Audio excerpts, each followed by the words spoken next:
I'm Ty Rains for Community 10 Television, and I am back here with Len Skowronski, who is the leader for the Alberta Social Credit Party, and we are here for our 6th and final installment of our series on the Social Credit Party and what they would like to do in Alberta. Welcome back, Len. Yeah, happy to be back. We're glad to have you too. Do you just kind of want to catch our viewers up on our last 5 interviews here? Okay, the highlights of parts 1 to 5 of our series are as follows. Money does not have any value on its own. It only has value when it is traded for goods or services. Enough money must be available to provide the goods and services needed for a good standard of living. The Bank of Canada was established to create the money needed by Canadians. Unfortunately, the creation and distribution of money has slipped to the private banks. Individuals and governments are paying billions of dollars in interest to these banks. We should mandate the Alberta Treasury Branch to provide the capital needed by Albertans to establish a thriving economy. We should have the ATB provide loans to Albertans at prime plus a small operation surcharge.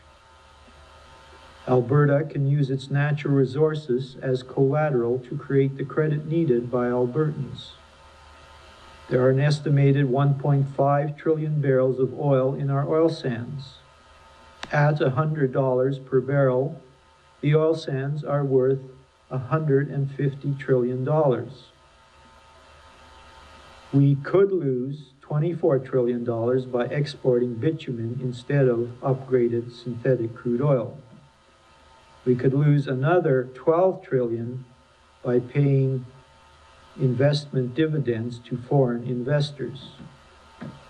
If we took control of our credit, such as the oil sands, the resulting wealth would provide for our social needs: healthcare, education, senior support, communication, transportation, energy, shelter, and food. Now that's social credit. A prime rate mortgage from the ATB could save over $226,000 in interest charges. $1 billion a year of royalties collected should be placed into a drilling investment fund for junior oil and gas companies owned and operated by Albertans. We should consult Albertans to develop long-range plans for healthcare and education and ask them how they would wish to pay for these services. So that's the main points we've covered so far. Thank you very much, Len. Now, today we are here to talk about how Albertans can regain control of their utilities, their properties, and their environment, and how the Social Credit Party can help them with that. Can you tell us a little about that? Sure. The government should bring back regulation of electric power and gas industries in order to provide abundant availability of energy supplies at competitive prices.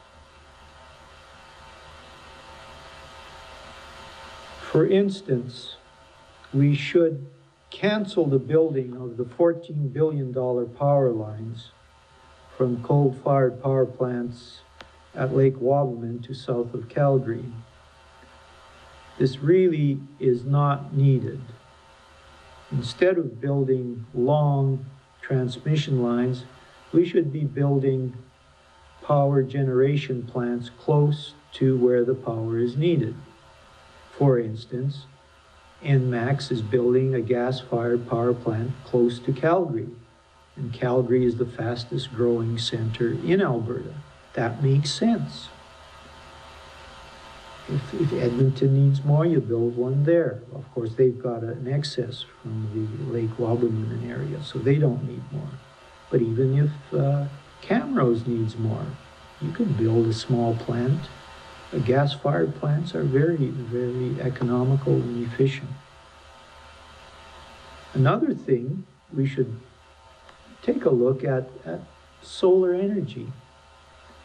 It costs around $20,000 for a full-fledged solar system that could run most of the needs in a home. NMAX is selling some at 7,000, but these are you still need to depend on their electrical power transmission systems a lot. But if we spent that $14 billion on equipping homes, we could equip 700,000 homes with solar energy. Now that would take the pressure off current systems, and we wouldn't have to build those lines. So that's one alternative, and this is definitely renewable. We should require all new homes to have solar panels. They should be built so that they're directed to the south, that they should have a large roof surface and solar panels. $20,000 added to $400,000, which is the average price of homes in Calgary anyway, would not make a big difference. And that would pay for itself in not a long time.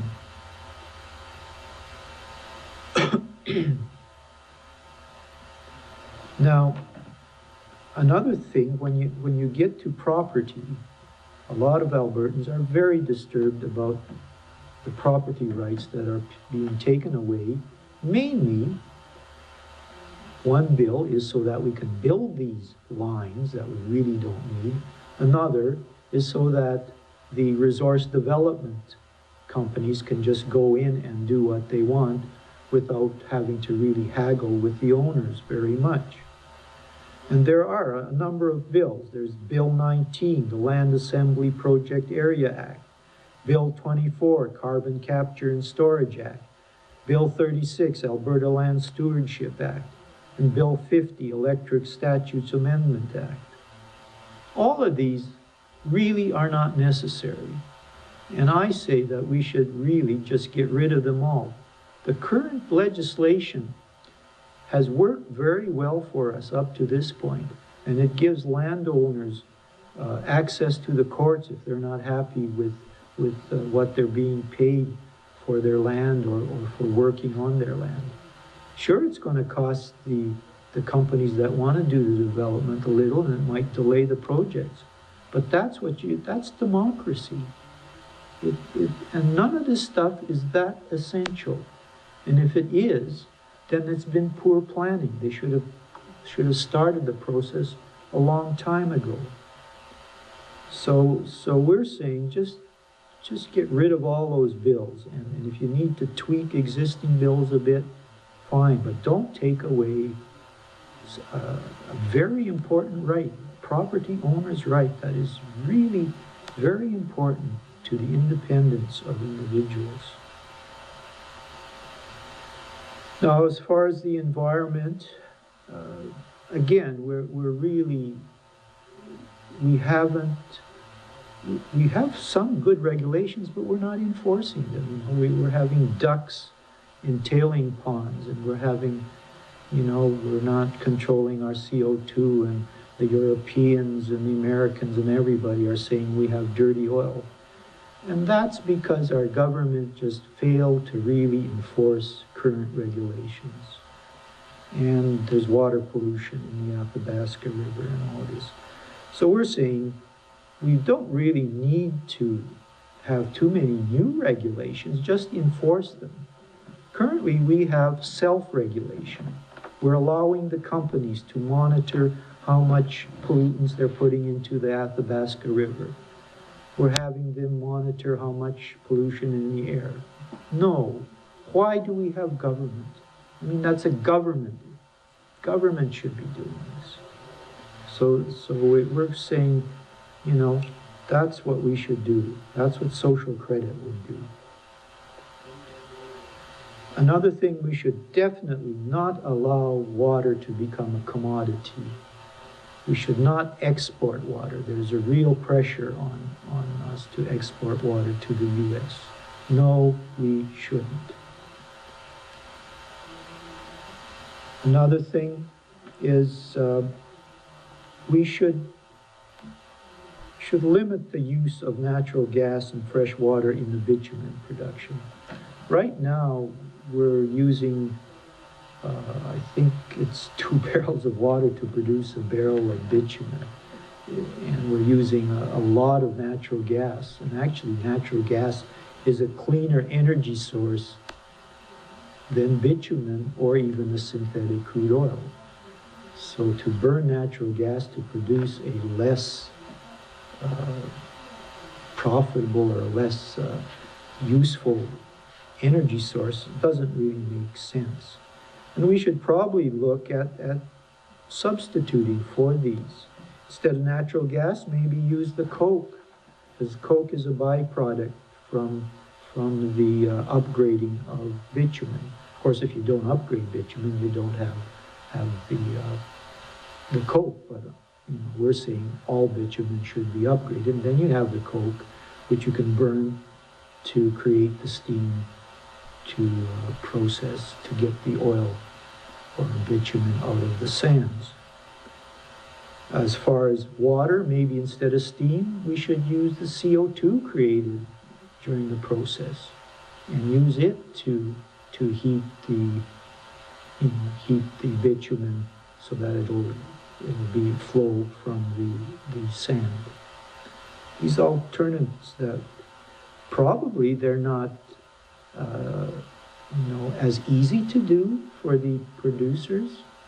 They might cost a little more, but I mean, they're making huge profits. And we just got to say, these are the rules, play by them, or don't come. Somebody else will come and play by these rules. Another thing that is causing some concern in Alberta is the extraction of coal bed methane.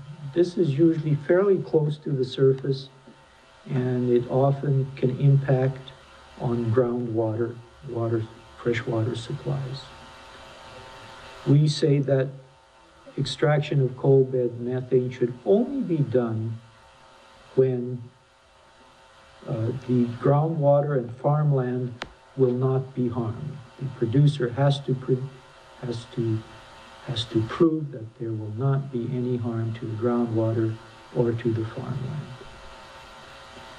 And last on the list of things that we think essential is that there's been some thought of nuclear power up in the Peace River area by Bruce Power.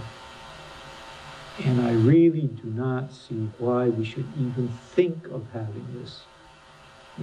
I've studied Chernobyl, and look at what happened in Japan after the tsunami.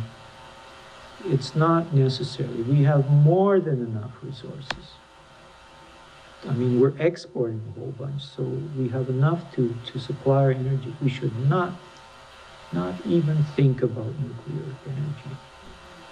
And there's all this, what do you do with all of the radioactive byproducts? These have millions of years. It will give off radiation.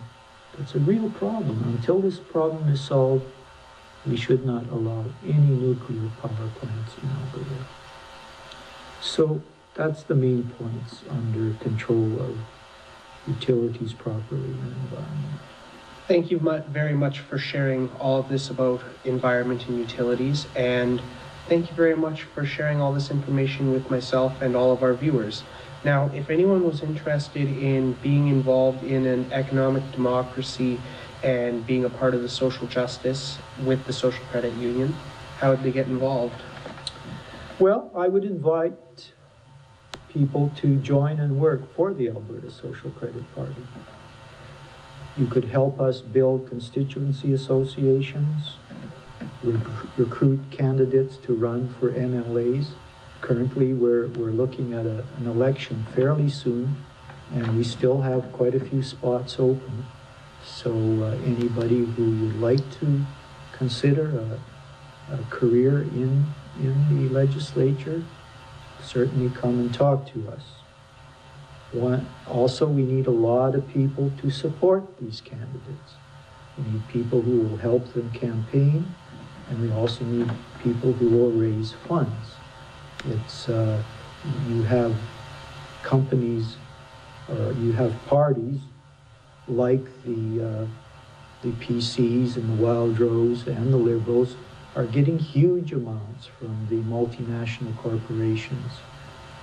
And we don't, because we do not want to become beholden to these companies as these parties are.